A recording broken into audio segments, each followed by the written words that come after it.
Bryant McFadden coming to you from Pittsburgh Steelers training camp 2025. Latrobe, PA is the location. Now I'm being joined by future Hall of Famer, QB1 of the Pittsburgh Steelers, no other than the great Aaron Rodgers. Man, Aaron, man, first and foremost, how you doing? How you feeling? This is year 21.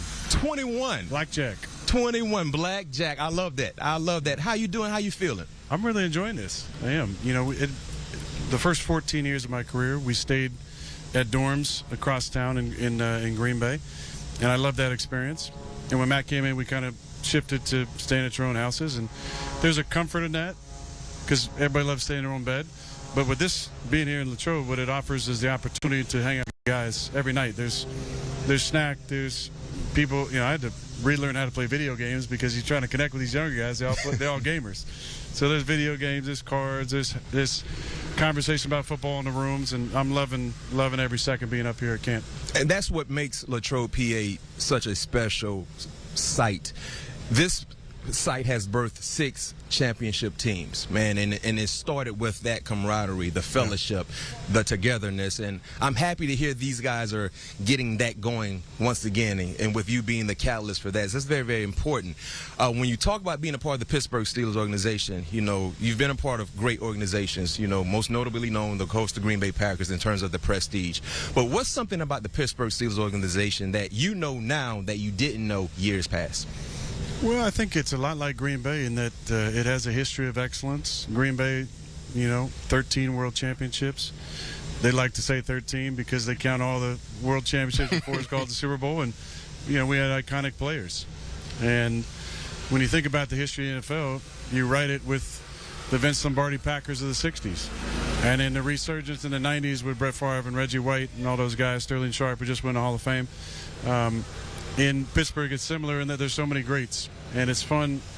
One of my favorite things is seeing some of the all-timers come back to practice. You know, guys like yourself who played at a high level, were a part of championship teams, were a part of the greatness that happened here. There's a special bond between former players and current players.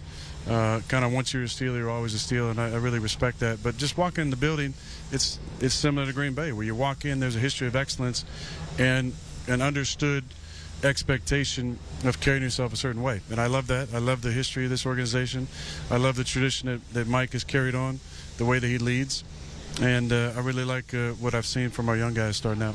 And when you talk about, you know, this team as structure, you have a new wide receiver 1 in DK Metcalf. Tell us a little bit about the football relationship that you guys are creating right now as you get ready for the season.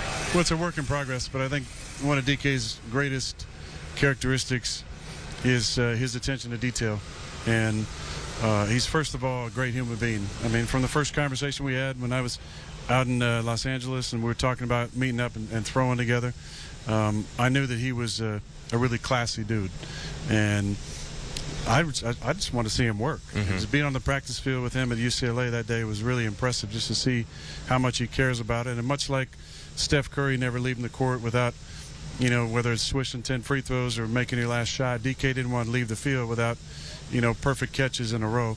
And I just respect the way he works. And now, you know, we're roommates, not in the same room, but we're adjacent to each other. We share a bathroom and a shower. And he's always coming over and knocking on the door and coming in, and we have conversations about ball and what happened that day and stuff we'd like to clean up or questions that he had or stuff that he likes. And you know, I'm not a dictator out there. I like some input, and I like seeing the game through your eyes. That's what I told him from day one. So I love hearing, you know, watching a clip and hearing what he's thinking on a play. So our chemistry is coming together on the field.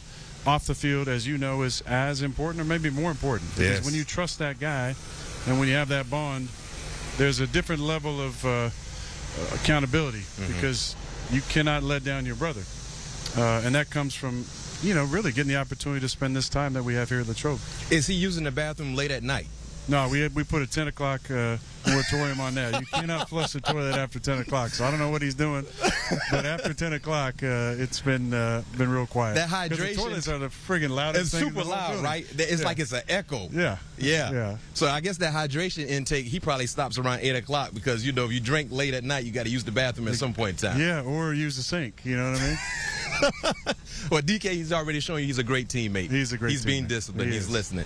When you look at your history in the game. One thing I love about you, Aaron Rodgers, is that you understand the history. So I want to play a game with you, right? I want you to build your favorite wide receiver. We're going to go in the lab. You're the scientist. I'm going to give out an attribute. And the first wide receiver from any time, any era. It doesn't have to be a teammate. It doesn't have. It can be any era. Okay. First name that comes to your mind, you give a name. So this is Aaron Rodgers' all-time wide receiver. Jeez. The scientist, Aaron Rodgers. Speed. Julio Jones. Okay. Size. DK Metcalf. Hands. Jordy Nelson. Oh. I'm going to throw in some of my guys here. You got to. Now, I love this. High point ability. Ooh. High point ability. Oh, Randy Moss. Randy Moss. Yeah, Moss and people. And the last one is football IQ. Devontae Adams. No, quite. I had a chance to speak with Tay last week. I mean, one of these smartest players. I was hoping there was something about releases. I was kind of saving. I got to get Devontae in there somewhere. The best at the line of scrimmage I've ever seen. And like I tell the young guys, and we talked about today in our meeting, Art was talking about the beauty in the mundane, really, and how doing the same activity over and over, perfecting your craft. It's the idea about not a thousand different kicks, but one kick you've practiced 1,000 times. Devontae was an absolute master of his craft, and every single day he would pull me aside and go, "Hey, stick with me on this route because I'm going to try a new release," or just give me a second look on this move because I'm going to mix up my footwork on this, and that's why he's the best at releases, arguably in the history of the game. And in terms of instincts, it's real. It's funny that you mentioned that because as I kind of played the same game with him, and when I threw out that question, he said myself. Yeah. So great minds definitely think alike. Yes, they do. Something I want to throw at you. I don't know if you realize this, and you probably do, but you're the last player from our 2005 draft class. It's been a few years, but yes, I do know that. It's been, and I think Robbie Gold was holding on with you for quite some time, but he's been gone for a few years. Yeah, but Robbie. Last of the Mohican. Yeah. And you're representing. Nice class, though. Nice class, and you're representing us to the fullest, and we appreciate that, especially with you being with the Pittsburgh Steelers. So, our 2005 class, of course, was a really good class. Aaron Rodgers is the last player from that class, holding on, playing at a high level still.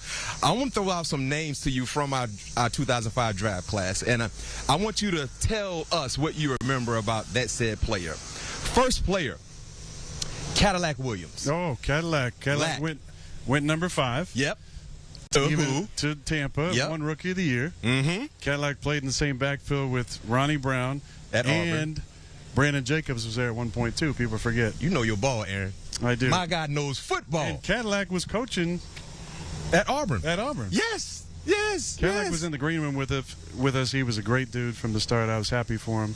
Just because you got to know those guys. It was Cadillac, Ronnie Brown, Braylon Edwards, Antro Roll, Alex Smith, and myself. And so I think like it was yesterday. Oh yeah, of course. Yeah. I mean, I had a long wait in the green room, but yeah, it was a good class. I really like those guys. All right, next one. You just mentioned his name, Antro Roll. Antro Roll had a beautiful long career. Yep. Played, one of the rare guys who could play outside and then moved to safety later in his career. Mm-hmm. Played against him, I think, at a couple different teams. Antrell went 8 to Arizona. Arizona, top 10. Yep. Yep, to Arizona. Came in as a corner, ended up moving to safety. Darren Sproles. Oh my gosh, I love D. Sproles, man. One of my all-time favorite players to watch. Probably because he was, 5'5" or whatever he was. But just how fast his legs would be going. Yes. But talk about a guy that changed the game. There's certain players that have changed it. Like I always bring up the Steph Curry analogy that nobody knew what a 3-and-D was before Steph changed the whole way basketball was played and true shooting percentage. Just the amount of threes that got up. I think Steph was at the forefront of that because of his incredible shooting prowess. But Darren was a guy who was damn near unguardable at times as a third down back, and where teams, had to find that guy who could do those things and run those choice routes and get open. But I got to throw with him in the offseason a few times out in San Diego, and what a great dude. Had a great career. I actually played against him in college. My first start was at Arrowhead Stadium in 2003. Not my first start. I was a backup. But I played and against Kansas State, And I remember thinking, who is this little joker who just could not be tackled? Yes. He's like 5'6" out there, whatever. But unbelievable talent, and never got to play with him, but always was a big Good fan. guy, no question. Roddy White. Roddy White, man. I love watching Roddy White, man. Roddy White was a Pro Bowler. Yep. Injuries kind of slowed him down in Atlanta, but, man, I loved his tempo. I felt like he was always so good at setting up his routes there in Atlanta, and had a really nice career that got kind of cut short by injury, but he's a guy that we used to always watch because of his disciplined route run. There was another guy like him named Steve Smith who played for the Giants. Yes. Remember? Yep. Not Steve Smith, the Carolina Panther, Baltimore Ravens. USC Trojan Steve Smith. Yes. Very ball. similar receivers. In that they weren't the fastest, but they had incredible setup to their routes, and they did a great job with their stems and their releases. And then Roddy was always really strong to the catch. So I enjoyed watching Roddy play. UAB, great. Last one for you, Heath Miller. Heath Miller. I mean, you gotta be a special player to have a chant after you. I mean, Pat, has got that here with the Muth chant.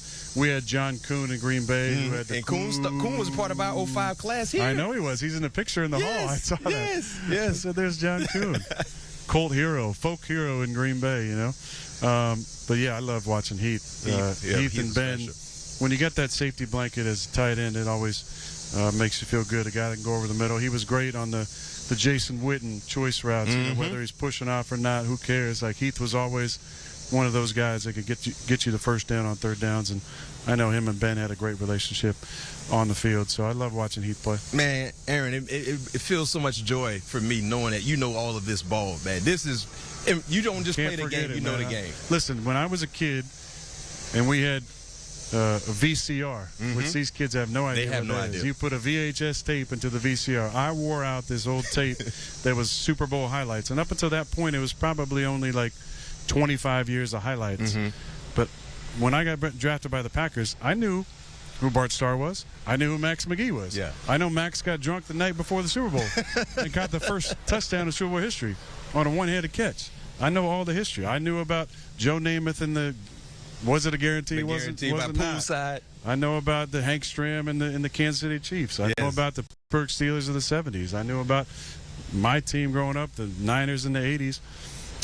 So I've always loved the history. I studied history in college, and I have a deep reverence for those guys who laid the path for us, because it wasn't the same pay. Some of them had multiple jobs. It was a way more dangerous game based on the rules and the equipment that they were using, but they paved the way for us to be able to live the way that we live now. So I think you have to have a lot of respect and humility when you're talking about those guys that played before you. Man, last question for you. You have an opportunity of playing against your two former teams. The Jets week 1, and I think the Green Bay Packers week 8. How excited for you with those two opportunities? Oh, I mean, I'm for sure excited. Every time you look at the schedule, you're always looking for who you play, where you play, when you play them. So it's not just those games. I mean, the opportunity to go to Ireland this year. I played in London twice, but Ireland will be really fun. The opportunity to go back to Soldier Field, where you got great fans. They love you there, by the way. Personally, I've had a lot of success playing there over the years. But I have a lot of love for the city.